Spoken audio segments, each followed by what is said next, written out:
പതിറ്റാണ്ടുകളായി മലയാളം സിനിമയുടെ നെടുംതൂണുകളായ ബിഗ് എംസ് മമ്മൂട്ടിയും മോഹൻലാലും എപ്പോഴെങ്കിലും തമ്മിൽ കൊമ്പ് കോർക്കുന്നത് നമുക്ക് സങ്കല്പിക്കാൻ കഴിയുമോ? രണ്ട് മുഖ്യ താരങ്ങളായി ഒരു ഇൻഡസ്ട്രിയിൽ ഇത്രയും കാലം അതിജീവിച്ച ഇവർക്കിടയിൽ ആരോഗ്യപരമായ ഒരു മത്സരം സ്വാഭാവികമാണ്. എന്നാൽ വ്യക്തിപരമായി ഇവർ തമ്മിൽ വളരെ അടുപ്പമുള്ളതായാണ് നമുക്ക് കാണാൻ കഴിയുക. പ്രായത്തിൽ 10 വയസ്സോളം കുറവുള്ള മോഹൻലാൽ മമ്മൂട്ടിക്ക് അദ്ദേഹത്തിന്റെ പ്രിയ സുഹൃത്തും അനുജനുമായ ലാലുവാണ്. മോഹൻലാലിന് തിരിച്ച് മമ്മൂട്ടി തന്റെ മൂത്ത സഹോദരൻ ഇച്ചാക്കയാണ്. ഒരു ഇൻഡസ്ട്രിയിൽ സമാന സ്ഥാനങ്ങളിൽ നിൽക്കുന്ന രണ്ടു പേർ തമ്മിൽ ഒരു സൗഹൃദം പലപ്പോഴും അസാധ്യമാണ്. മറ്റു പല ഇൻഡസ്ട്രികളിലും നെടുന്തൂണുകളായി നിൽക്കുന്ന രണ്ട് താരങ്ങൾ തമ്മിൽ അത്ര കണ്ട അടുപ്പം നമ്മൾ കാണാറില്ല. തമിഴ്, തെലുങ്ക്, ഹിന്ദി ഇൻഡസ്ട്രികളിൽ ഒന്നും ഇത്തരത്തിലൊരു ഗാഢ സൗഹൃദമില്ല. പലയിടത്തും ശത്രുതയില്ലെന്നേ ഉള്ളൂ. ഇനി ഉണ്ടെങ്കിലും ഡിപ്ലോമാറ്റിക്കായി സംസാരിച്ച് പലപ്പോഴും തമ്മിൽ പ്രശ്നങ്ങളൊന്നും ഇല്ല എന്ന് മാധ്യമങ്ങൾക്ക് മുന്നിൽ വരുത്തി തീർക്കുകയാണ് ചെയ്യാറ്. ഇത്തരത്തിൽ രണ്ട് വലിയ താരങ്ങൾ ഒരു സിനിമയ്ക്ക് വേണ്ടി പരസ്പരം സഹകരിക്കുന്നതും വേറൊരു ഇൻഡസ്ട്രിയിലും അധികം കാണാറില്ല. മലയാളത്തിൽ ഇരുവരും 50ഓളം സിനിമകളിൽ ഒരുമിച്ച് അഭിനയിച്ചിട്ടുണ്ട്. അവസാനമായി പാട്രിയറ്റ് എന്ന ചിത്രത്തിലും രണ്ടുപേരും ഒരുമിച്ച് അഭിനയിച്ചു. ഇതിനു മുൻപ് ഇവർ ഒരുമിച്ച് അഭിനയിച്ച ചിത്രം 2020 ആയിരുന്നു. അതിൽ പിന്നെ എല്ലാ താരങ്ങളും ചേർന്ന് അഭിനയിച്ച ചിത്രമാണെന്ന് വിചാരിക്കാം. അതിനു മുൻപ് ഇവർ ഒരുമിച്ച് അഭിനയിച്ചത് നരസിംഹമായിരുന്നു. നരസിംഹം എന്ന ചിത്രത്തിൽ സിനിമയ്ക്ക് ആവശ്യമായ ഒരു പ്രധാന വേഷത്തിൽ മമ്മൂട്ടി എത്തിയിരുന്നു. സിനിമയുടെ കൊമേഴ്ഷ്യൽ വാല്യൂ കൂട്ടാൻ മമ്മൂട്ടിയുടെ പ്രസൻസ് സിനിമയ്ക്ക് സഹായകരമായിരുന്നു. ഇങ്ങനെ ആവശ്യമുള്ള സമയങ്ങളിലെല്ലാം അവർ പരസ്പരം സഹകരിക്കുന്നത് നമ്മൾ കാണാറുണ്ട്.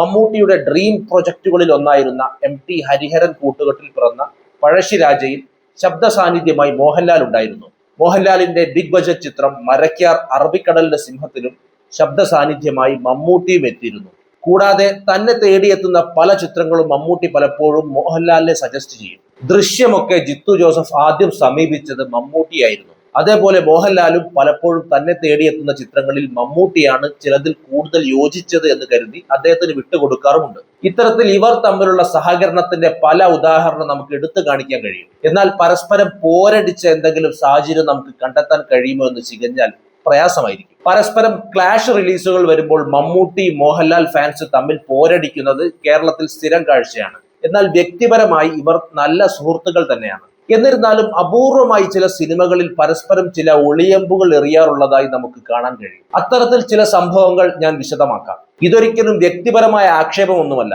സിനിമയുടെ കൊമേഴ്ഷ്യൽ വാല്യൂ ഒന്നുകൂടി കൂട്ടാനും ഫാൻസിനെ കൊണ്ട് കൈയടിപ്പിക്കാനും വേണ്ടിയുള്ള ചില തന്ത്രങ്ങളായേ ഇവയെ കാണേണ്ടതുള്ളൂ. അത്തരമൊരു ഉദാഹരണമായി എടുത്തു കാണിക്കാനുള്ളത് മോഹൻലാലിന്റെ മാടമ്പി, മമ്മൂട്ടിയുടെ പരുന്ത് എന്നീ ചിത്രങ്ങളിലെ ചില ഡയലോഗുകളാണ്. സിനിമയിലെ കഥാപാത്രങ്ങളായി ഇരുവരും പറഞ്ഞ ചില ഡയലോഗുകൾ സിനിമയ്ക്ക് പുറത്തേക്കും നീണ്ടു. ഫോർത്ത് വോൾ ബ്രേക്കിംഗ് എന്ന് ഈ കൺസെപ്റ്റിനെ നമുക്ക് പറയാം. സിനിമയിലെ കഥാപാത്രങ്ങൾ നേരിട്ട് ഓഡിയൻസുമായി അല്ലെങ്കിൽ സിനിമയ്ക്ക് പുറത്തേക്ക് നടത്തുന്ന കമ്മ്യൂണിക്കേഷനാണ് ഫോർത്ത് വോൾ ബ്രേക്കിംഗ്.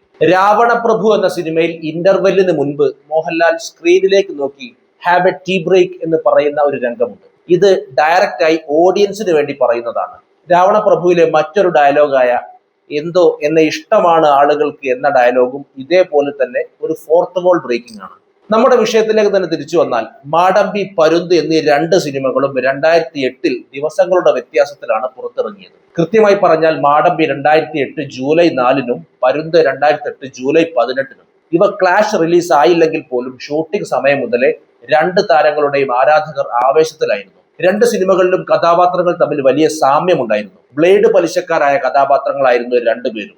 ഏതാണ്ട് ഒരേ സമയത്താണ് സിനിമയുടെ ഷൂട്ടിംഗ് തുടങ്ങിയതും അവസാനിച്ചതും.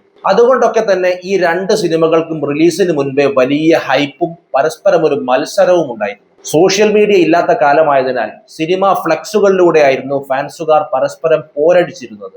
ഉദാഹരണത്തിന് മോഹൻലാൽ ഫാൻസ് ഫ്ലക്സ് വെക്കുകയാണെങ്കിൽ അതിൽ മമ്മൂട്ടിയെ കളിയാക്കിക്കൊണ്ടുള്ള വാചകങ്ങൾ സ്ഥിരമായിരുന്നു. നേരെ തിരിച്ചും മാടമ്പിയും പരുന്തും ഷൂട്ട് നടക്കുന്ന സമയം തന്നെ രണ്ടും ഒരേ സമയം തന്നെ റിലീസ് നടക്കുമെന്ന പ്രതീതി ഉണ്ടായിരുന്നു. ആ സമയത്ത് രണ്ട് താരങ്ങളുടെയും ഫാൻസുകാരുടെ ഫ്ലക്സുകളിൽ മാടമ്പിയും പരുന്തും തന്നെയായിരുന്നു മുഖ്യ ആകർഷണം.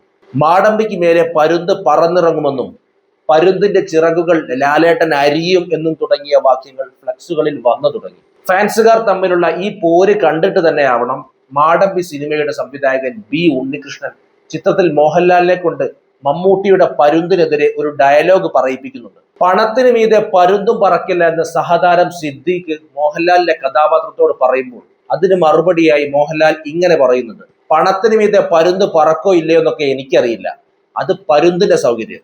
പക്ഷെ എന്റെ തലയ്ക്ക് മീതെ ഏതെങ്കിലും പരുന്ത് പറന്നാൽ ആ പരുന്തിന്റെ ചിറക് ഞാൻ അരിഞ്ഞു വീഴ്ത്തും. ഈ ഡയലോഗിന് തിയേറ്ററിൽ ഫാൻസുകാരുടെ വക വലിയ കയ്യടിയായിരുന്നു. ഇത് തന്നെയാണ് സിനിമയുടെ എഴുത്തുകാരൻ ഉദ്ദേശിച്ചത്. അത് കൃത്യമായി വർക്കാവുകയും ചെയ്തു. മമ്മൂട്ടിയുടെ റിലീസാകാനിരിക്കുന്ന പരുന്തിനുള്ള ഒരു പരോക്ഷമായ ഒരു കൊട്ട് തന്നെയായിരുന്നു ആ ഡയലോഗ്. സിനിമയ്ക്ക് വേണ്ട ചില കൊമേഴ്ഷ്യൽ ചേരുവകൾ ചേർക്കുന്ന കൂട്ടത്തിൽ ഒരല്പം അനാവശ്യമായ ഈ ഡയലോഗ് കൂടി അങ്ങ് ചേർത്ത് വെച്ചു. അതേതായാലും ഫാൻസുകാർ അങ്ങ് ആഘോഷമാക്കി. കൂടാതെ മാടമ്പി എന്ന ചിത്രം സൂപ്പർ ഹിറ്റ് ടാഗും നേടിയാണ് കളം വിട്ടത്. എന്നാൽ 2 ആഴ്ച കഴിഞ്ഞിറങ്ങിയ പരുന്ത് എന്ന ചിത്രത്തിൽ മാടമ്പിക്കെതിരെ എന്ന് പൂർണ്ണമായും പറയാനാവില്ലെങ്കിലും ഒരു ഡയലോഗ് ഉണ്ടായിരുന്നു. മോഹൻലാലിന്റെ പുത്തൻ വീട്ടിൽ ഗോപാലകൃഷ്ണ പിള്ളയുടെ ഡയലോഗിന് മറുപടി പോലെ ഒരു ഡയലോഗ്. ചിറകരിയും എന്ന ഡയലോഗിന് മറുപടിയായി മമ്മൂട്ടി ഇങ്ങനെ പറയുന്നുണ്ട്: അത് ആ പരുന്ത്, ഈ പരുന്ത് പണത്തിന് മീതെ പറക്കും, പറന്നിറങ്ങും, അതാണ് പരുന്ത് പുരുഷോത്തമൻ.